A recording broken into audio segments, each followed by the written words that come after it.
Assalamualaikum warahmatullahi wabarakatuh. Apa kabar saudara-saudara semuanya dimanapun Anda berada? Perkenalkan, saya Yusri Rizal dan saat ini saya sedang berada di studio Radio Serambi FM. Hari ini kita akan berbincang-bincang dan berdiskusi dengan tema edukasi masyarakat dalam pengawasan partisipatif di tengah pandemi COVID-19. Nah, bersama kita saat ini sudah tergabung 3 pemateri yang terhubung secara virtual. Pertama, ada Ibu Diah R. Dawati, beliau Wakil Ketua Gugus Tugas Percepatan Penanganan COVID-19 Aceh. Assalamualaikum, Bu. Waalaikumsalam. Apa kabar, Bu? Alhamdulillah, baik-baik. Baik, Bu. Oke, yang kedua, itu ada Ibu Marini, anggota Panwasli Aceh. Assalamualaikum, Ibu Marini. Waalaikumsalam. Apa kabarnya, Bu? Alhamdulillah, baik. Baik, Bu ya. Sehat semua, Bu ya. Alhamdulillah. Dan narasumber yang ketiga itu ada akademisi dari Universitas Maliku Saleh, Bapak Teguh Kemal Pasha. Berhubung beliau masih ada kesibukan, mungkin akan bergabung dengan kita dalam beberapa menit ke depan.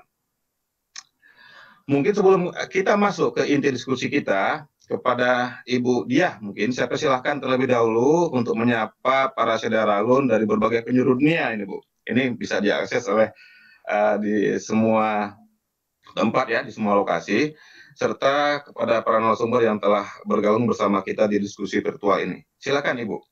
Oke, baik. Assalamualaikum warahmatullahi wabarakatuh pada Mas Yusri Rizal dan semua narasumber serta semua yang mengikuti acara ini. Mudah-mudahan di seluruh penjuru pelosok yang melihat acara ini dalam keadaan sehat semuanya dan bisa beraktivitas dengan baik. Harapannya nanti tentunya setelah acara ini kewaspadaan kita tentang COVID-19 selama masa pandemi ini bisa kita beraktivitas tetapi kita terus tetap sehat, harapannya itu. Insyaallah, amin.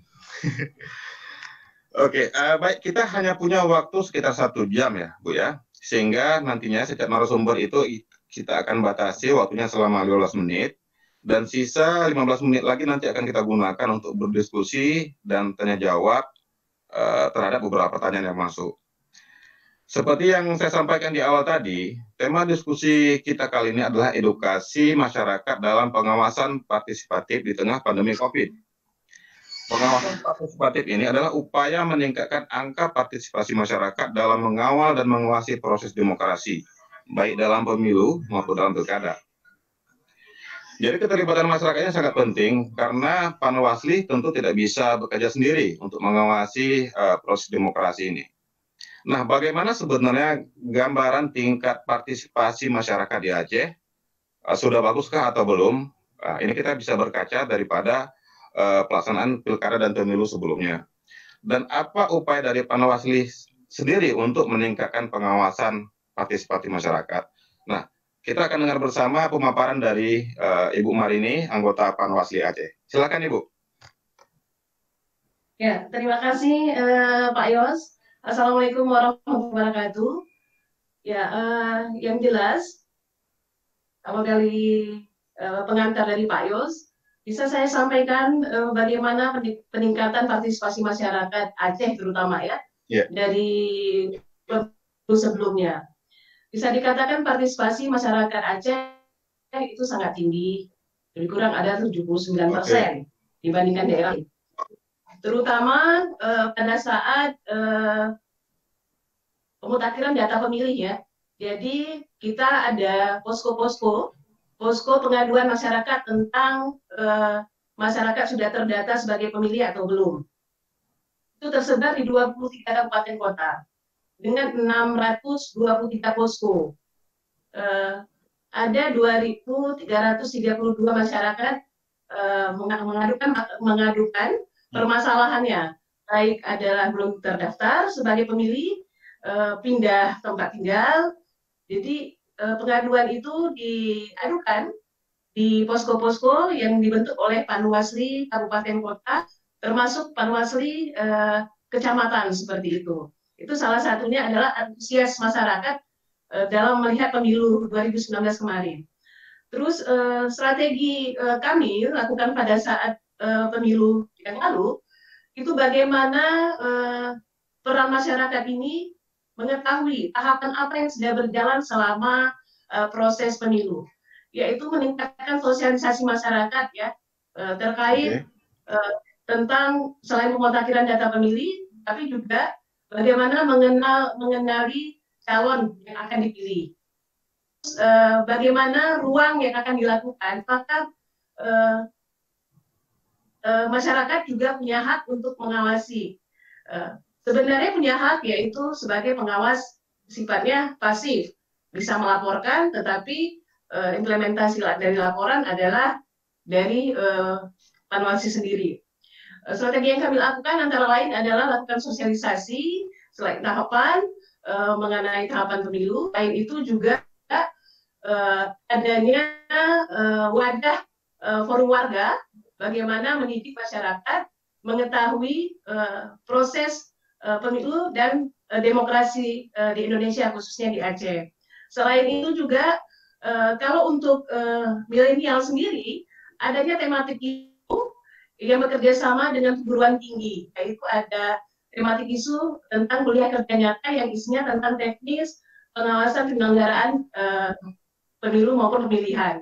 Selain itu juga meningkatkan partisipasi melalui pramuka, Saka Adiaksa, dan juga ada gerakan relawan sejuta pengawas, di mana ini di Pilkada 2012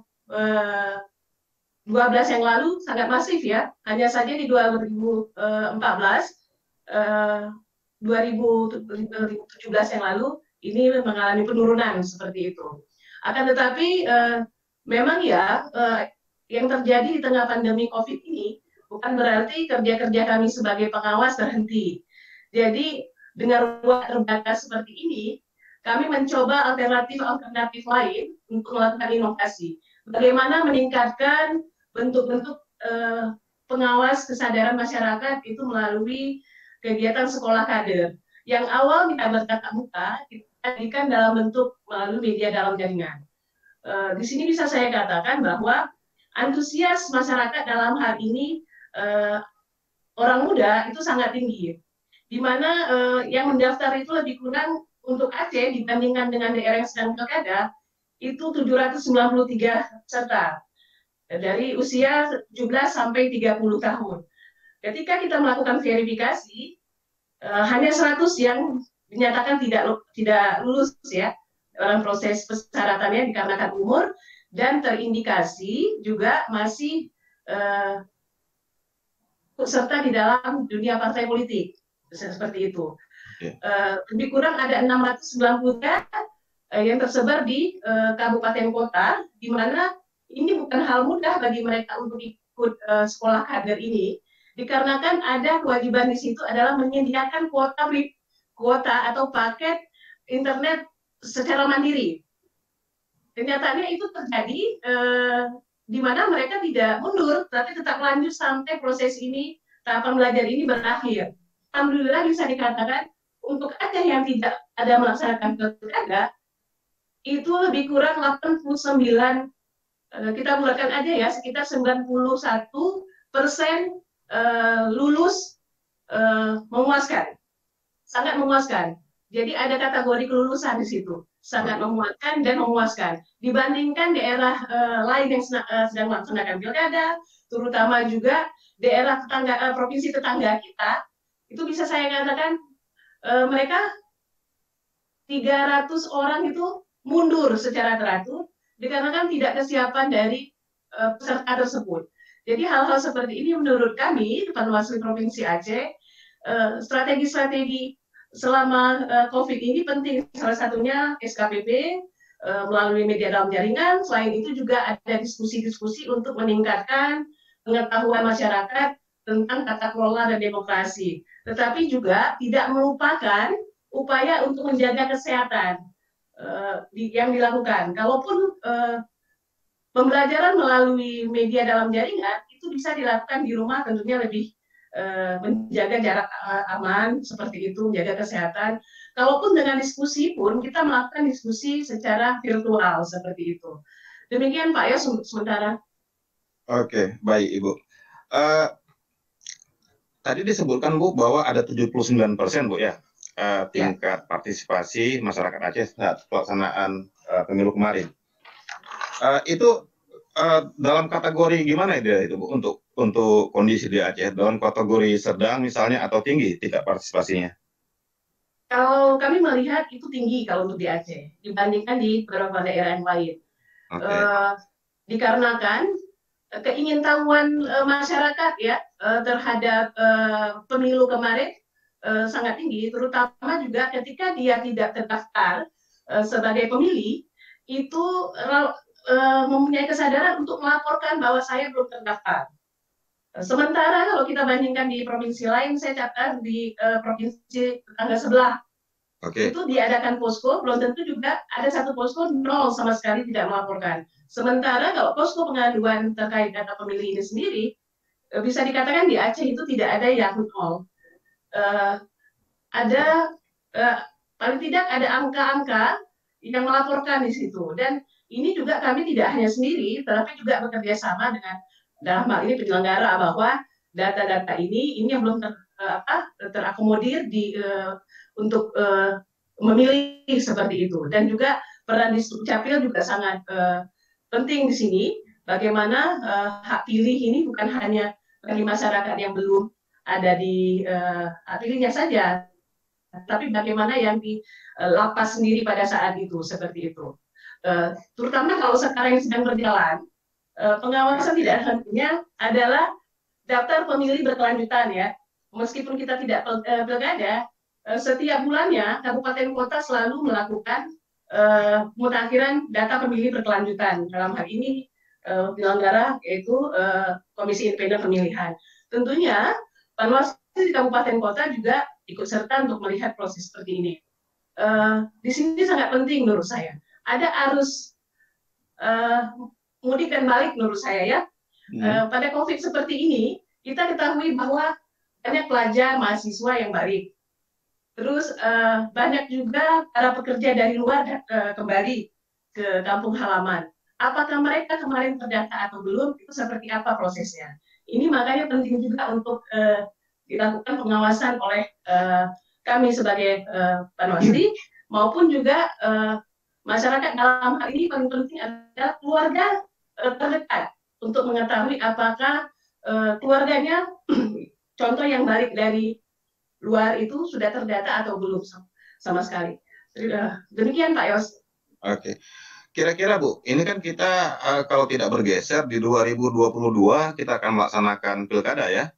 Ya. Dengan kondisi Aceh Indonesia dan Aceh hari ini mengalami pandemi wabah COVID, ini akan berpengaruh tidak kira-kira? Ada nggak analisis dari Panwaslu selama ini bahwa COVID ini akan juga berdampak terhadap tingkat partisipasi masyarakat? Ya, kalau untuk yang sekarang ini bisa saya katakan di tahun 2020 ini karena kebetulan kami juga ada dalam grup Bawaslu se-Indonesia, kendala-kendala yang dihadapi oleh kawan-kawan di provinsi lain adalah tentang pencoklitan data pemilih ya. Contoh saya ambil kasus adalah Kota Makassar, 545 itu reaktif pemilihnya. Kalau dibandingkan dengan Aceh, ini saya dengar juga kenaikan angka COVID-nya agak tinggi ya. Kita berusaha ya, di sini juga ada peran pemerintah bagaimana untuk menekan angka ini. Karena kita yakin kalau memang semua masyarakat juga beritikad baik untuk menjaga kesehatan semua, bukan tidak mungkin di 2022 pelaksanaan pilkada ini bisa dilakukan dengan baik, dilaksanakan dengan baik. Tentunya menjaga kesehatan itu sangat penting, seperti itu. Meskipun partisipasi bisa dikatakan agak menurun, bukan berarti juga pelaksanaan pilkada tidak bisa dilaksanakan, seperti itu Pak Yos. Oke, sedikit lagi nih Bu Marini. Saya tertarik yang Ibu katakan tadi bahwa tingkat partisipasi kita ini sangat lumayan tinggi Bu ya, 79% ya. Kira-kira faktor apa yang mempengaruhi itu Bu? Apakah memang secara karakter masyarakat Aceh ini yang suka politik Karena kita tahu memang masyarakat Aceh ini suka dengan yang politik-politik, Ibu. Di warung kopi juga berbicara politik, di mana-mana berbicara politik. Apakah ada kaitannya dengan karakter masyarakat kita yang memang suka politik?